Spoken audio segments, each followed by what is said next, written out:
venha orar. John Piper diz assim: se você não orar, você não viverá. Se você não ora, você não vive. Não vive.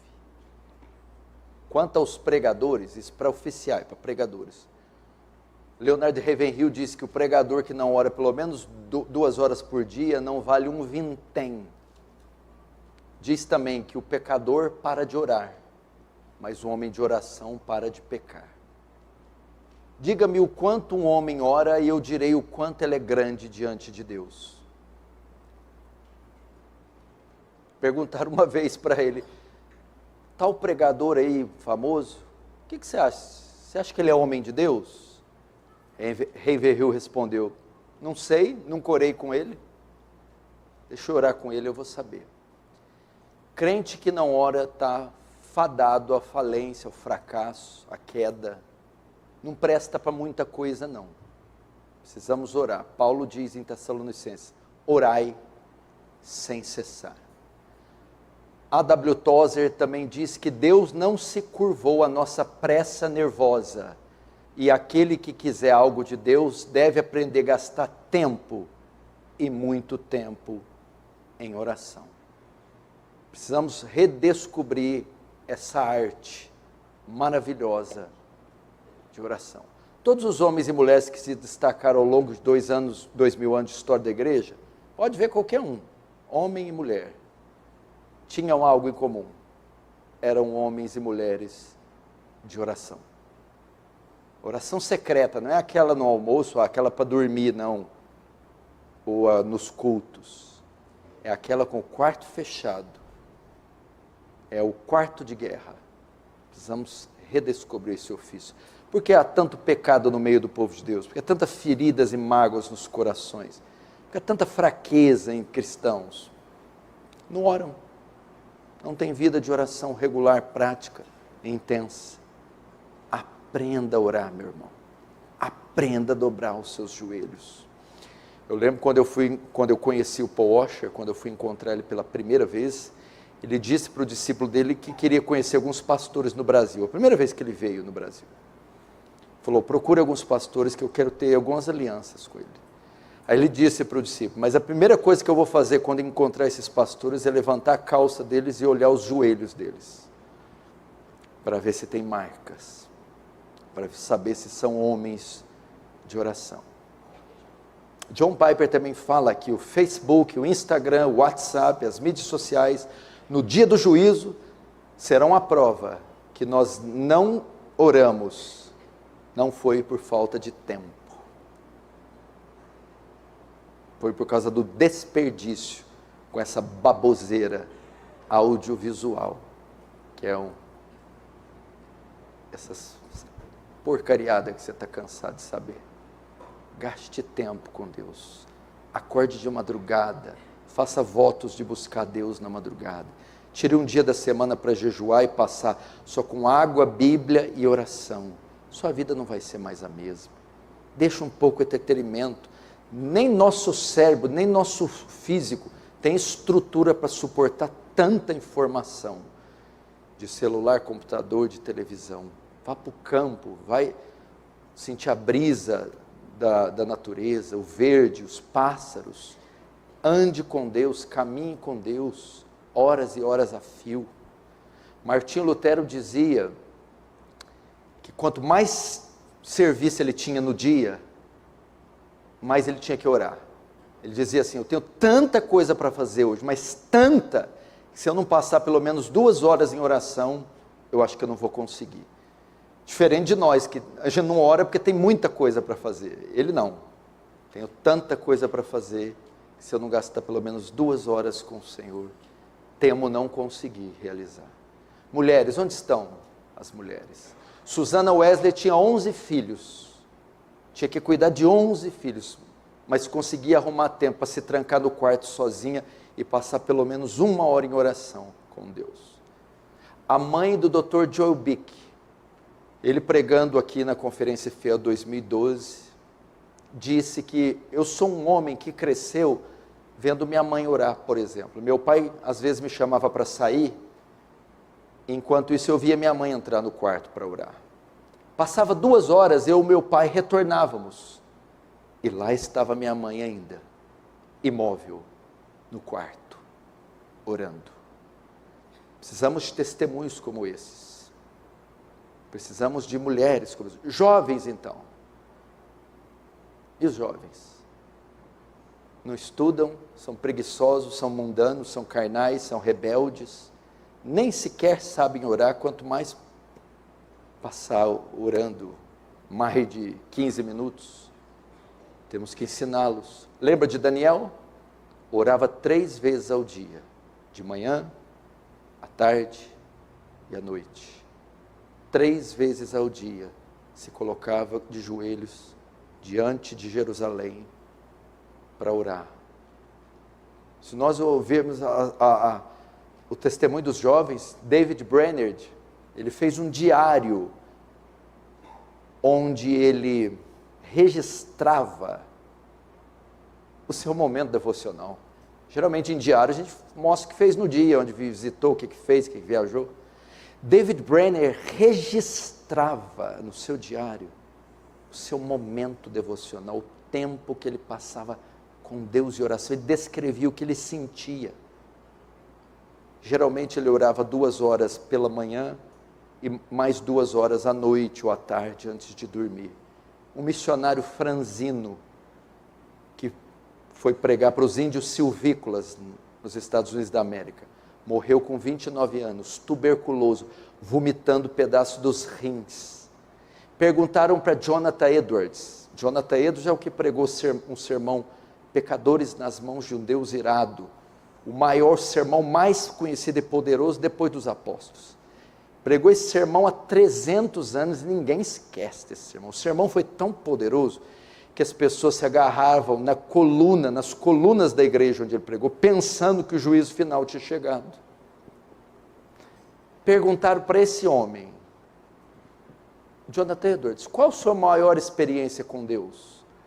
Ele respondeu, orar ao lado de David Brainerd, desse jovem franzino, orar com ele. Precisamos aprender sobre isso, gastar tempo. George Whitefield, D.L. Moody, todos os homens, John Wesley.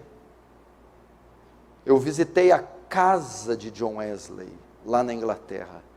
Lá está ainda a cama dele, a biblioteca dele. E dentro do quarto dele, tinha uma outra salinha anexo, pequenininha, com uma Bíblia enorme aberta e um genuflexório. É aquele lugar de ajoelhar que é comum na igreja católica. Enquanto eu entrei lá, fiquei perplexo. A guia que estava nos guiando, me viu entrando e apontou para mim e disse, daí, dessa salinha aí, saía todo o sustento do metodismo. John Wesley é o pai do metodismo. E ela dizia, dessa sala aí que sai todo o sustento do metodismo. Ou seja, ele passava horas aí, orando e lendo a Bíblia de joelhos. Lia a Bíblia de joelhos, John Wesley. George Miller, um dos maiores missionários que a terra conheceu.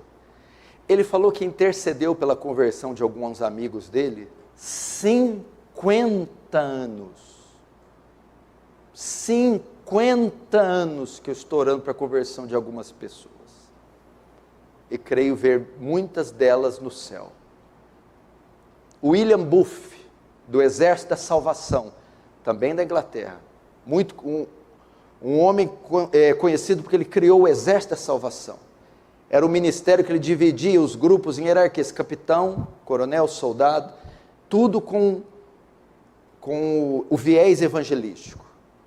E eles saíam em grupos para dar comida aos pobres, vestir os nus, para criar orfanatos e, claro, evangelizar, ganhar almas. E uma certa vez ele enviou um grupo em uma região da Inglaterra muito difícil, muito depravada. E eles evangelizaram algumas semanas e mandaram cartas do Senhor Booth, aqui não está adiantando, ninguém se converte. Continua tentando, ore por esse lugar. E passaram algumas semanas, Senhor Booth, estamos orando, saindo às ruas. Não adiantou. Ele disse, continue orando, tente mais uma vez. E eles mais algumas semanas, Sr. Buff, aqui ninguém se converte, o pessoal é muito duro.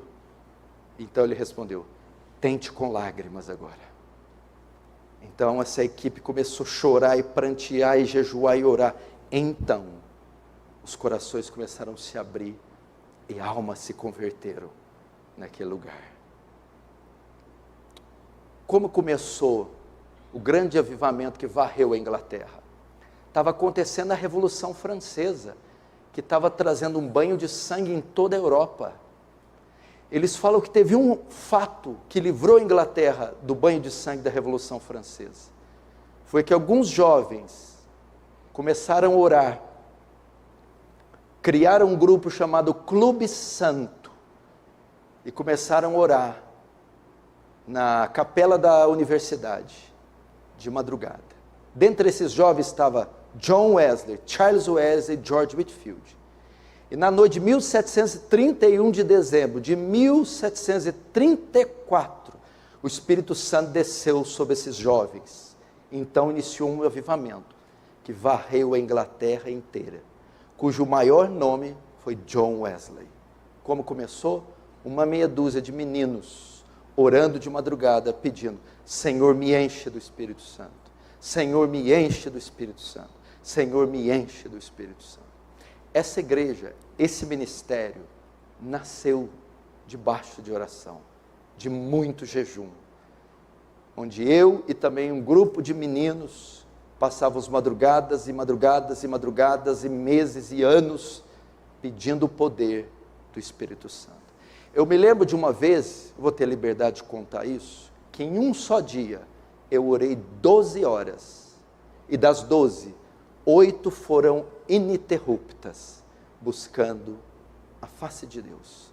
Foi o dia que Deus me concedeu graça, como quase nenhum outro dia da minha vida eu vi. Vocês precisam experimentar o que é passar tempo com Deus. Os novos que estão vindo, os oficiais, os obreiros que estão começando agora, talvez não tenham nenhuma pista do que seja isso. Esses jovens que estão vindo também, as reuniões de jovens, vocês estão longe de ser o que foi Sadraque, Mesaque, Abednego, José, Davi, 16, 15, 17 anos, faziam nações tremerem e se dobrarem diante da fé deles. Eles eram homens e mulheres de oração. Eu conheci aqui mesmo uma assembleiana, uma senhorazinha da assembleia, conheci ela, e veio a filha dela e falou assim, ó, pega amizade com ela, porque essa mulher de noite, madrugada, ela não dorme, ela passa a noite inteira orando, e você pegar amizade com ela, ela vai pegar seu nome, e ela vai ser a sua intercessora. Precisamos disso, orar. Arnold Schwarzenegger, que foi 7 vezes Mr. Olímpia, de fisiculturismo, tinha um epíteto, um slogan, uma frase, no pain, no gain, sem dor, sem crescimento.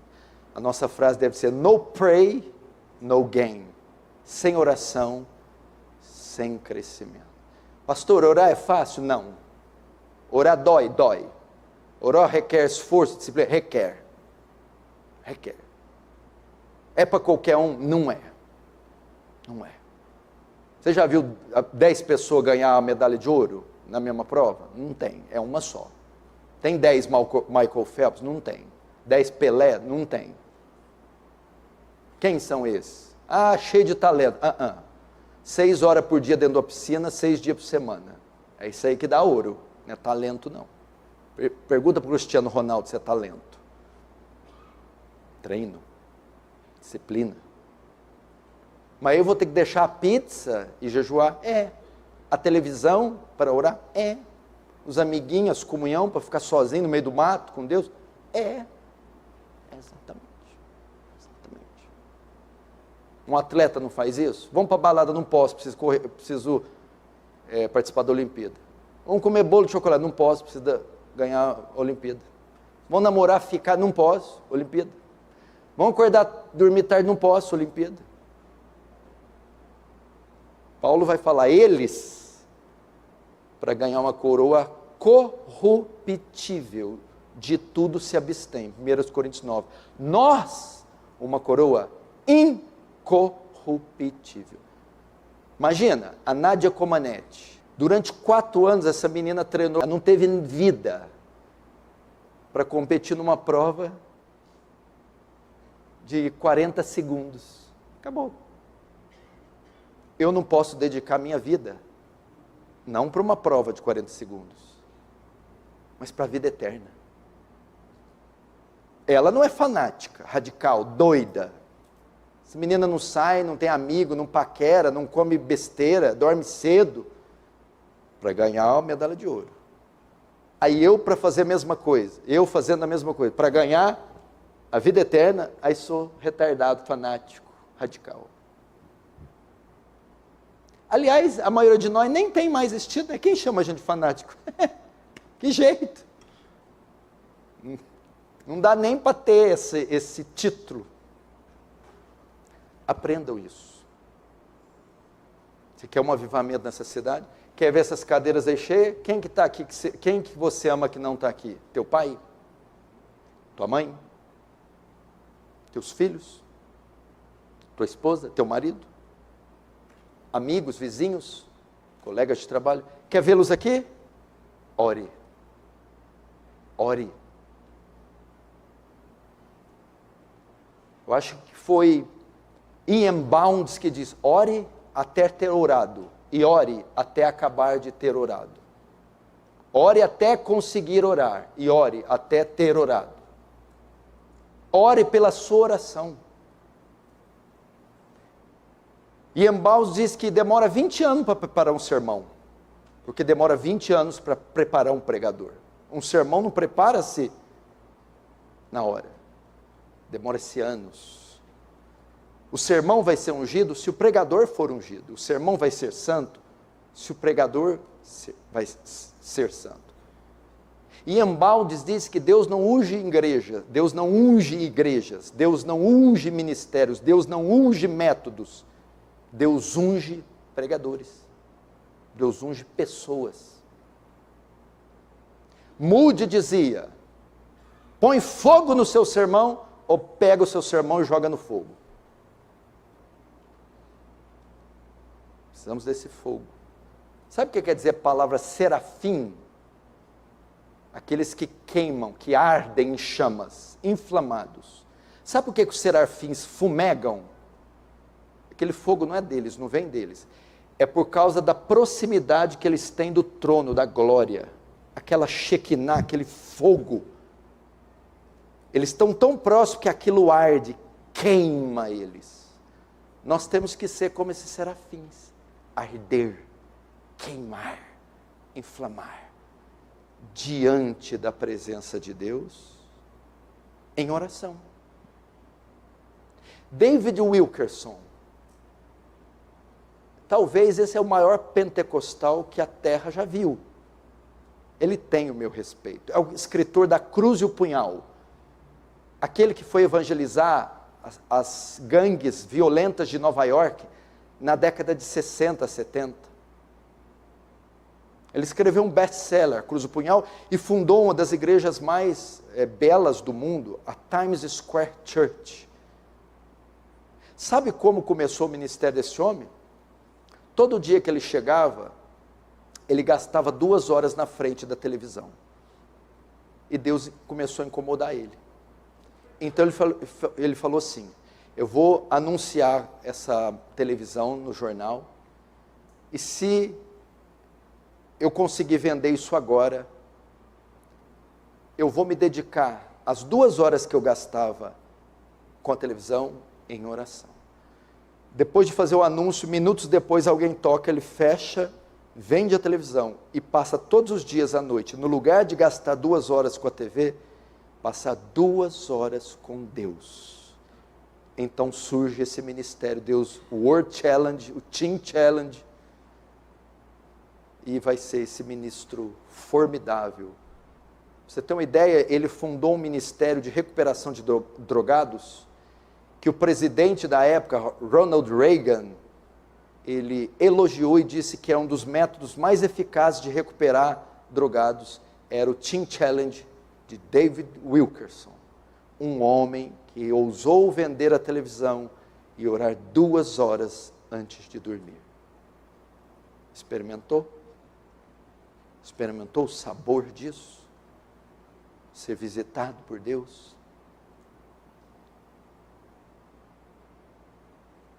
A igreja fica aberta todo dia, de segunda a sexta, das 6 às 9. Fica aqui aberto. Com um oficial intercalando, de semana em semana. Para quê? Para dar uma opção para aquele que não tem um lugar secreto, reservado, orar aqui. Então, das 6 da manhã às 9, aberto. Então, aquele que quer, antes da faculdade, do trabalho, da fábrica de sapato, antes da universidade, vir ter um tempinho aqui com Deus, está aberto. É ridículo o número de pessoas que vêm. Extremamente pequeno. Quarta-feira, razoável, vigília também. Vamos aprender a prática do exercício espiritual mais elevado que existe. A oração. Quer deixar de ser carnal? Ore. Quer vencer as tentações e o fascínio pelo mundo? Ore. Quer dominar a carne e o pecado e as facetas do seu caráter? Ore. A oração, ela nunca cai em desuso e ela nunca fica sofisticada. Por o primeiro Adão, das primeiras páginas da Bíblia, e para o homem moderno, contemporâneo, ela ainda é praticada do mesmo jeito, com humilhação, com quebrantamento, com arrependimento, invocando a Deus. Aprenda isso, por favor.